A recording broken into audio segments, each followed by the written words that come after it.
¿Qué es la famosa ultraactividad? ¿Qué va a pasar conmigo si tengo un contrato de obra y servicio? Hoy hemos ido al barrio del Cabañal, a la sede de la CNT, para que Antonio Ruiz... ¿Otra vez? Sí, otra vez, nos explique los aspectos técnicos de esta nueva reforma. Así que vamos allá.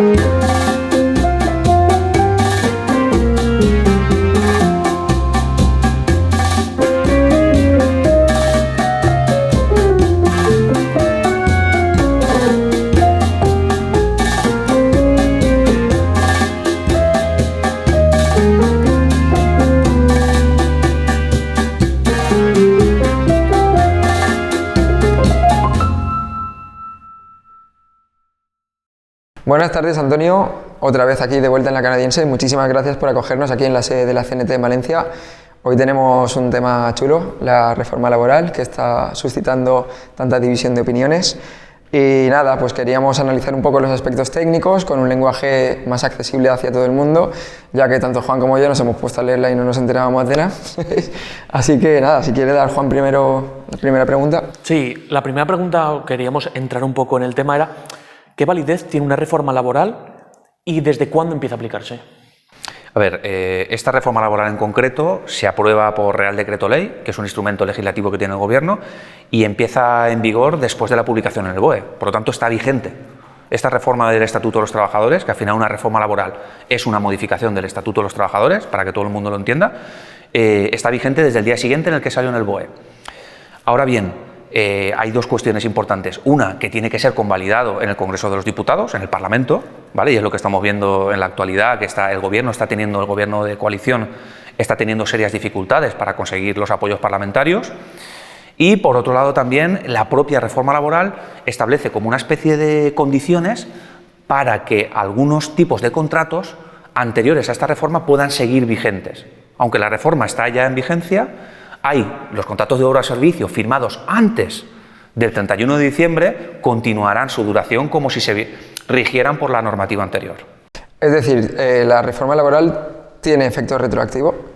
Sí y no. No tiene efecto retroactivo porque a partir de que empieza su vigencia después del BOE se empiezan a aplicar todas las normas, pero sí que es cierto, por poner un ejemplo, si se firmó un contrato por obra o servicio antes del 31 de diciembre de 2021, podría seguir la duración hasta 3 o incluso 4 años después de haberse publicado esta reforma laboral. ¿Todas las modificaciones que se fueron haciendo en las reformas de 2010 y 2012 se van a revertir otra vez o todavía no se ha alcanzado ese punto? No, evidentemente no.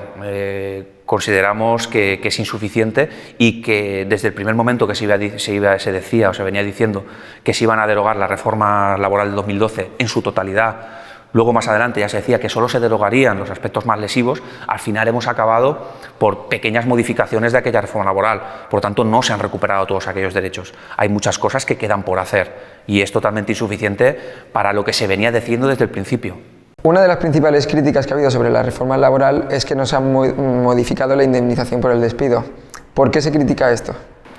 Porque, bueno, muchos laboralistas lo estamos diciendo. Es la clave de la precariedad y de la situación que estaba viviendo la clase trabajadora desde las reformas laborales de 2010 del Partido Socialista y la de 2012 del Partido Popular. Si no se modifican las indemnizaciones por despido, al final las empresas pueden acometer despidos sin que les salga tan caro como les venía saliendo antes.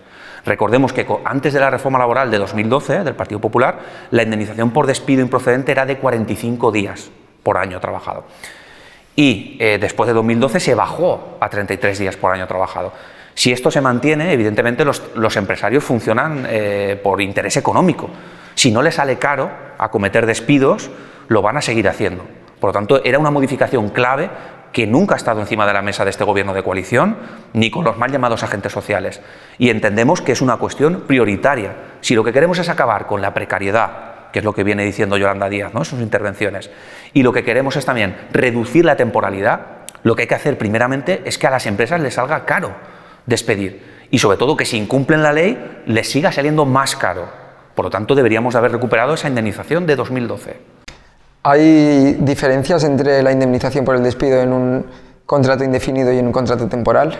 Sí, se sigue manteniendo todo igual. Al final seguimos manteniendo lo que en 2012 hizo el Partido Popular. Cuando a mí se me acaba un contrato temporal, yo tengo una indemnización de 12 días por año trabajado. Y cuando tengo un despido improcedente, yo tengo una indemnización de 33 días por año trabajado. Eso no se ha tocado de la reforma de 2012. Por lo tanto, hay una diferencia, pero se siguen manteniendo esas dos indemnizaciones en la actualidad. Ni tampoco se toca lo del derecho de opción. Correcto. El derecho de opción es una cuestión que es muy importante y que también veníamos reclamando. ¿El derecho de opción qué es? Para hablar claramente, era que cuando a mí me despedían de forma improcedente, es decir, yo tenía un despido ilegal, ¿vale? El trabajador, cuando había una sentencia que decía el despido está hecho ilegalmente, el trabajador tenía el derecho de opción, tenía opción a elegir si quería cobrar una indemnización por despido improcedente o si quería volver a su puesto de trabajo, incluyendo los salarios de trámite que se llaman, que son los salarios que dejó de percibir hasta que salió sentencia. Eso no se ha recuperado con esta reforma laboral y volvemos a lo mismo. Esto también hacía que las empresas se lo pensaran más de 2 veces a la hora de acometer despidos, a la hora de cometer irregularidades, porque al final era una gran suma económica que tenían que asumir. Ahora prácticamente pues, es bastante barato. Respecto a ¿los despidos colectivos han sufrido algún tipo de modificación con esta reforma laboral? No. Sigue siendo igual de fácil justificar un despido colectivo. La reforma laboral de 2012 permitió, y la de 2010, permitieron que se pudieran hacer despidos colectivos, es decir, despidos de muchos trabajadores y trabajadoras, alegando solamente incluso pérdidas previstas. Es decir, no solo que tuvieran pérdidas económicas, sino la empresa prevé que va a tener pérdidas, ya puede hacer un despido colectivo. Esto no se ha modificado en esta reforma laboral. Tenemos seres así como los de Coca-Cola, por ejemplo, de hace unos años, y otras empresas o multinacionales importantes y que se pueden volver a repetir. Tampoco se ha modificado la cuestión de la autorización administrativa. Lo explico. Antes de 2012, para hacer un despido colectivo, una empresa necesitaba una autorización administrativa. Ahora mismo no se necesita esa autorización y con esta reforma laboral no se ha impuesto tampoco la obligación de que sea autorizado. Hablabas antes de la temporalidad. Desde el Gobierno se ha anunciado que se va a acabar con el contrato de obra y servicio para intentar luchar contra la temporalidad. En cambio, ha habido una crítica por parte de agentes externos porque esto no va a ser así. ¿Qué ha pasado con este tema?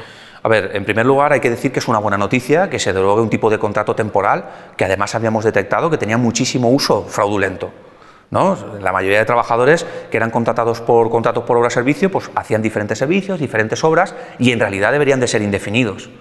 Entonces es una buena noticia que se haya eliminado este tipo de contrato, pero aquí hay dos cuestiones. Una, lo que os he dicho antes, la reforma laboral permite que los contratos por obra-servicio que se firmaron antes del 31 de diciembre puedan continuar hasta los 4 años. Ojo. Eso ya es una crítica importante. Debería haber puesto un periodo de transición más corto, porque si no estás alargando otros trabajadores y trabajadoras que tengan firmado ese contrato, que esa temporalidad y esa precariedad se alargue durante 4 años más. Eso es lo primero. Y lo segundo es que lo que ha hecho esta nueva reforma laboral es implementar el contrato fijo discontinuo. Lo voy a explicar muy brevemente. ¿Qué es un contrato fijo discontinuo? Es como un contrato indefinido, pero que solamente se produce durante determinadas temporadas. Durante X meses yo estoy contratado por la empresa y luego otros meses la empresa me manda al paro, ¿vale? Pero luego tiene obligación de volverme a llamar. Se produce un llamamiento y luego vuelvo. Claro, lo que ha pretendido el Gobierno con esta reforma laboral es potenciar este tipo de contratos. ¿Qué es lo que va a ocurrir? Que vamos a ver en las estadísticas un aumento desorbitado de contratos indefinidos. Vamos a ver que los contratos indefinidos aumentan y que los temporales evidentemente se reducen. Pero esto es un problema porque al final muchos laboralistas preveemos que lo que puede ocurrir es que se acabe utilizando este tipo de contrato como si fuera una obra o servicio, como una carta libre para las empresas para decirte, vale, ahora te llamo, vienes X meses y ahora te vas al paro otros X meses, ahora te vuelvo a llamar y ahora te vuelves a ir. Por lo tanto, la precariedad tampoco acaba desapareciendo. Sí que es cierto que la indemnización aumenta, porque ahí si me despiden sí que serán 33 días, no 12, pero claro, si dependo totalmente de que la empresa me llame, no me llame, me vuelva a llamar, al final la precariedad permanece y la incertidumbre de los trabajadores sigue estando ahí. Claro, entonces, toda la gente que tenga un contrato de obra y servicio anterior a la firma de la reforma laboral va a seguir con este contrato después. Eso es. ¿Qué es la famosa y dichosa ultraactividad? Vale, se ha hablado mucho de la ultraactividad. ¿Te gusta la palabra, Me gusta, me encanta. La ultraactividad no es ni más ni menos que cuando un convenio colectivo caduca, los convenios tienen como una duración, ¿no? Una vigencia. Cuando un convenio caduca, se puede seguir aplicando. Se aplica ese convenio hasta que se negocie uno nuevo que lo sustituya. Así de sencillo. En la reforma laboral de 2012 del Partido Popular se suprimió esta ultraactividad. Entonces, cuando un convenio caducaba, las empresas tenían mayor poder de negociación. La empresa decía, oiga, ¿Ustedes quieren negociar un nuevo convenio? Bueno, pues rebajen las condiciones, si no, el convenio deja de estar vigente. Ahora, recuperando la autoactividad, es una cuestión también muy importante y beneficiosa para los trabajadores. Reequilibra un poco la balanza de la negociación de los convenios y da más poder, entre comillas, a los trabajadores y a los sindicatos, porque dice, bueno, no negociamos uno nuevo, este se mantiene vigente. Si quieren negociar uno nuevo, será para mejorar, no para empeorar. Es decir, que esta reforma facilita un poco la negociación colectiva, ¿no? Sí, por decirlo de alguna forma, sí. Puede ser criticable, por lo que siempre desde CNT siempre hablamos de que al final la negociación colectiva se deja solamente a los sindicatos mal llamados mayoritarios, eso sigue estando así y consideramos que eso debe de cambiar, pero sí que es cierto que da más poder de decisión a los trabajadores porque el convenio no caduca enseguida. Por ejemplo, los sindicatos, sobre todo los más relacionados con las Kellys, estaban protestando porque, según el Ministerio de Trabajo, se iban a aumentar 5.000 euros al año lo que iban a cobrar. En cambio, ellos y ellas dicen que no es así. ¿Esto es verdad? Esto es un poco más complejo de lo que parece y lo explico para que lo podamos entender todas y todas. Lo que decía la reforma laboral de 2012, es decir, hasta hace poco, lo que teníamos es que un convenio de empresa siempre tenía más prioridad que un convenio de sector, ¿vale? Eso es lo que decía. Aunque el convenio de empresa tuviera un salario menor que el de sector, el que tenía prioridad era el de empresa. Lo que demandaban las Kellys, que suelen tener convenios de empresa, es que, oiga, yo quiero que se me aplique el de sector. Yo trabajo en la hostelería, aunque sea un servicio externo, yo quiero que se me aplique el de hostelería, porque suele tener mejores condiciones que el convenio de una empresa externa. ¿Qué es lo que ha hecho este gobierno con la nueva reforma laboral? Solamente ha hecho un matiz. No le ha dado más prioridad al convenio de sector, lo que ha hecho es darle prioridad al de sector solo en el tema salarial. Es decir, que si las Kellys se le aplicaba un convenio de empresa y cobraban 1.000 al mes, pero el de sector es 1.200, se le aplicará salario de 1.200. Ahora bien, ¿esto es una mejora? Sí. ¿Pero qué ocurre con el resto de cosas que regula el convenio de empresa? No se ha tocado, sigue teniendo prioridad. Es decir, en cuanto a horas extraordinarias, conciliación familiar y otras muchas cuestiones, se seguirá aplicando un convenio peor que el de sector. ¿De acuerdo? Y es una cuestión que no ha abordado esta nueva reforma laboral y deberían de haber abordado. Por eso es lógico que miles y miles de trabajadores y trabajadoras que hoy en día con la externalización, ¿no?, que estamos viviendo, se quejen y tienen derecho a estar cabreados y cabreadas, especialmente las Kellys, porque no se han cumplido todas las demandas que estaban solicitando desde hace años. Si antes los convenios de empresa tenían prevalencia sobre los convenios de sector, quiere decir que había agentes sociales, sindicatos, patronales y tal, que vendían o que firmaban condiciones salariales inferiores para los trabajadores. Totalmente. No solo se ha venido haciendo desde la reforma laboral de 2012, sino que se sigue haciendo actualmente. Y se va a seguir haciendo, porque esta nueva reforma laboral no ha dicho que los convenios de empresa, si tienen condiciones inferiores, no se apliquen. Por lo tanto, se van a seguir firmando convenios de empresa con menores condiciones, con condiciones inferiores a los del sector, menos en el salario. Eso sí que lo han modificado. Pero el resto de condiciones pueden ser peores que los convenios sectoriales. También respecto a la precariedad, nosotros siempre criticamos el tema de las empresas de trabajo temporal y lo que queríamos preguntarte era si esta reforma laboral va a tocarlas o tiene algún tipo de intención de modificar. Lo único que ha hecho esta reforma laboral con las ETTs es habilitarlas para que puedan hacer contratos fijos discontinuos. Y yo os lo he explicado antes, el fijo discontinuo mal utilizado puede ser igual de precario que una obra o servicio. Entonces, claro, si a las ETTs les das la herramienta para que puedan hacer contratos fijos discontinuos, lo que hará una ETT es, sí, me tendrá fijo, pero me llamará cuando quiera, como antes hacía, y lo único es que cuando acabe conmigo me pagará una indemnización superior. Pero lo que ha hecho esta reforma laboral es habilitar a las ETTs. En ningún caso les ha limitado el control de la contratación, ni ha intentado que desaparecieran. Porque recordemos, las ETTs son uno de los elementos que más están precarizando el mercado de trabajo. Y si la Unión Europea, una de las cuestiones que exigía el Estado español era reducir la temporalidad, pues oiga, una de las cuestiones que deberían de haber empezado a tratar es qué sentido tiene que existan empresas de trabajo temporal cuando la normativa española tiene muchísimas posibilidades para suplir y que no existieran. Dentro de las cosas que hemos estado leyendo, hemos visto que cambia el contrato de interinidad por sustitución de trabajadores. ¿Esto qué es? Esto lo que significa es un cambio de nombre.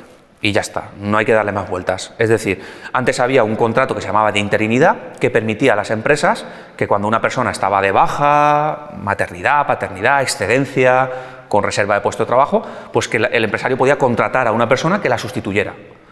Esta persona sustituta, cuando la persona original volvía a su puesto de trabajo, se iba sin ningún tipo de indemnización. Es un contrato sin indemnización. Esto se ha mantenido. La única cuestión que venimos denunciando desde CNT es que se ha habilitado esta forma de contrato también para sustituir a personas que están de vacaciones. Y ojo con esto, porque el Tribunal Supremo ya había dicho en sentencias anteriores que las empresas no podían utilizar contratos temporales para sustituir a trabajadores y trabajadoras en vacaciones. Y con esta reforma laboral se está habilitando a las empresas a que lo puedan hacer. Entonces, a partir de ahora nos encontraremos una forma más precaria de contratación, que es cuando una persona está de vacaciones, 15 o 30 días, y la empresa necesita sustitución, te podrán contratar solamente por esos días, cubrirás el puesto de trabajo y tirás al paro sin ningún tipo de indemnización. También hemos leído sobre la modificación de esta reforma sobre los contratos temporales de 90 días. ¿Qué está pasando aquí también? A ver, lo que ha hecho esta reforma laboral es, por así decirlo, unificar y refundir diferentes contratos temporales que había antes, los ha refundido en prácticamente dos, que se llaman por circunstancias de la producción. En estos contratos, como hemos hablado, no se modifica la indemnización, sigue siendo de 12 días por año, y se hacen como dos subtipos de contratos dentro de circunstancias de la producción. Uno que puede durar 90 días como máximo y otro que puede durar un año como máximo, ¿vale? El de 90 días, imagínate la indemnización que le queda a un trabajador o trabajadora después de estar 90 días trabajando. Si estamos hablando de indemnización de 12 días por año, 90 días, que son 3 meses, pues es una indemnización irrisoria.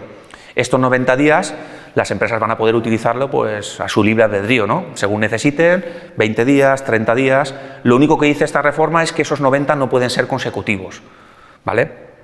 Y ya está. Y el otro tipo de contrato que hemos hablado, un año de duración, pero también mantiene la indemnización de los 12 días por año. Nosotros en la canadiense estamos un poco en contra de la cultura punitivista, pero el tema de las infracciones a los explotadores nos gusta. ¿Qué ha pasado aquí? A ver, es una de las cosas también positivas de esta nueva reforma laboral, que no era necesario introducir en una reforma laboral modificar aspectos de la inspección de trabajo, ¿no? Se podía haber hecho una ley aparte, pero bueno, a lo mejor había necesidad de incluirlo ahí para empacar un poquito las otras cosas. Entonces, como digo, es una cuestión positiva porque se han aumentado las cuantías en las sanciones por parte de la inspección de trabajo. Y una cosa muy importante, y es que antes, cuando habían contratos en fraude de ley, cuando las empresas hacían contratos ilegales y llegaba la inspección y les sancionaba, aunque tuvieran 20 contratos en fraude de ley, la inspección solamente podía poner una única sanción. Ahora, con esta nueva modificación, permite que el inspector o la inspectora llegue a la empresa, ve que hay 20 contratos en fraude y puede sancionar por cada contrato que esté en fraude. Esto lo que hace es que, claro, las sanciones se eleven de forma estrepitosa. Esto sí que es importante para que las empresas se miren mucho antes de hacer contratos en fraude de ley. ¿Puede ser el mejor aspecto de la reforma laboral? Bueno, uno de los positivos, como hemos visto.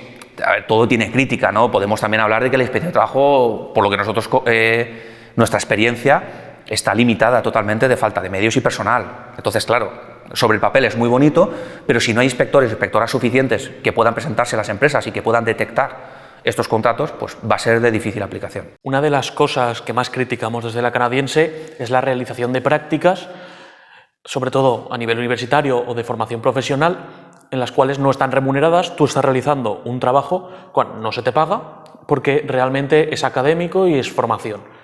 ¿Se toca en la reforma laboral esto? No, rotundamente no. Se sigue considerando como que es una práctica curricular y por lo tanto no es una relación laboral. Y al no ser una relación laboral no se tiene derecho a percibir un salario. Lo único que se modifican son las modalidades de contrato en prácticas, que no es lo mismo que práctica curricular, contrato en prácticas y contrato de formación. Ahí sí que hay algunos elementos que mejoran estos tipos de contrato, pero lo que son las prácticas curriculares se va a seguir trabajando y sin cobrar. ¿Qué modificaciones ha habido en los contratos de formación y prácticas? A ver, han habido pequeñas modificaciones, ¿vale? Pero algunas de ellas son positivas para los trabajadores y trabajadoras. Por ejemplo, en el contrato en prácticas se ha reducido los años, desde que yo acabo mi formación académica, se han reducido los años en los que la empresa me puede contratar de prácticas. Pues recordemos que cuando a un trabajador le contratan en prácticas, su salario es inferior al que cobra cualquier otro compañero o compañera. Entonces, se ha reducido para que no pasen tantos años desde que yo acabé mis estudios y que las empresas se puedan aprovechar menos de este tipo de contrato. Y los contratos de formación también se han reducido la edad para poder hacer este tipo de contratos y se han hecho algunas modificaciones positivas. Esta entrevista queríamos tocar sobre todo los aspectos técnicos, pero también me gustaría entrar en un tema que ha hablado mucho el Gobierno y el Ministerio de Trabajo, que es el gran consenso, que se ha hablado con prácticamente todos los agentes. En cambio, vosotros sois un sindicato, tenéis muchísima fuerza sindical, y quería preguntarte si vosotros habéis participado de esta negociación. No, es evidente que no, es evidente que no. Esto al final podemos remontarnos incluso a los pactos de la Moncloa, del periodo de la transición democrática, ¿no? En aquellos pactos de la Moncloa ya se fraguó más o menos qué modelo sindical le interesaba al Estado español, pero sobre todo a la patronal. Un modelo sindical que funcionaba por índices de representatividad. ¿Qué es esto? Pues por índice de votos. Los sindicatos que más votos tienen y más número de delegados tienen, al final son los que se arrogan la representación de toda la clase trabajadora. Y hoy por hoy, en el Estado español solamente hay dos así, que son Comisiones Obreras y UGT. También es cierto que yo creo que ni al Gobierno de coalición, pero sobre todo a la patronal, no le interesa que haya sindicatos de clase y sindicatos combativos en esa mesa. Para postre lo que estamos viendo, ¿no? Cuando la patronal llega a aceptar y a apoyar, sin moverse ni una sola coma, esta reforma laboral, está poniendo en evidencia que está muy cómodo y está muy a gusto con estos dos sindicatos en la mesa, ¿no? El hecho de que no haya otro tipo de sindicalismo en esa negociación, o que ni tan siquiera se nos consulte, pues evidentemente favorece a los intereses de la patronal. ¿Y habríais participado en una negociación con la COE? Sí, totalmente. O sea, nosotros estamos abiertos a cualquier tipo de diálogo. Otra cosa es que firmemos o no firmemos pues lo que consideramos que perjudica a la clase trabajadora. Por lo tanto, ningún problema. Nosotros en las empresas, cuando convocamos movilizaciones, huelgas, tenemos que negociar, hay que hablar con la patronal y con las empresas. Ahora bien, son nuestros afiliados y afiliadas los que toman la decisión, y tiene que ser una decisión consensuada y tomada desde la base. Si la afiliación está de acuerdo con cualquier tipo de acuerdo al que se llegue, evidentemente se firmará, pero lo que estamos viendo es que no ha sido así. Trabajar 15 horas extras a la semana, tener heridas en las manos porque el fogón de la cocina no está preparado para trabajar, este tipo de condiciones de mierda son las que revientan la salud mental. Nosotros creemos que no necesitamos personal, que sí, que también, pero creemos que no necesitamos el personal para tratar la salud mental, sino corregir estas cosas. ¿La reforma laboral ha tocado algún tema o ha estipulado algún plan de salud mental para los centros de trabajo? No, no ha tocado nada.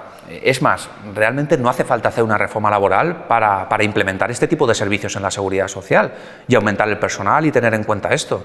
Modificando la Ley General de Seguridad Social o cualquier otra norma legal, se podría habilitar estos servicios. Es decir, no hace falta hacer una reforma laboral para solucionarlo. Más bien al contrario, si se consiguiera hacer una reforma laboral que por lo menos atajara la precariedad y la temporalidad que estamos viviendo, como bien comentas, se vería al final reflejado en que los índices de problemas de salud mental se reducirían. Es decir, una reforma laboral favorable a la clase trabajadora al final acaba repercutiendo positivamente en problemas de salud mental. Pues Antonio, muchísimas gracias esta vez por recibirnos, ya que la anterior vez viniste a debatir con nosotros, y también queríamos agradecerte este discurso constructivo y crítico al mismo tiempo, porque se puede complementar perfectamente, y esperamos que vengas muchas más veces. Muchísimas gracias a vosotros por invitarnos, lo que necesitéis. Gracias. Muchísimas gracias por haber llegado hasta aquí. Si os ha gustado, os animamos a que veáis el siguiente vídeo en el cual analizaremos el discurso político y mediático que se está llevando. Nos vemos en el siguiente vídeo.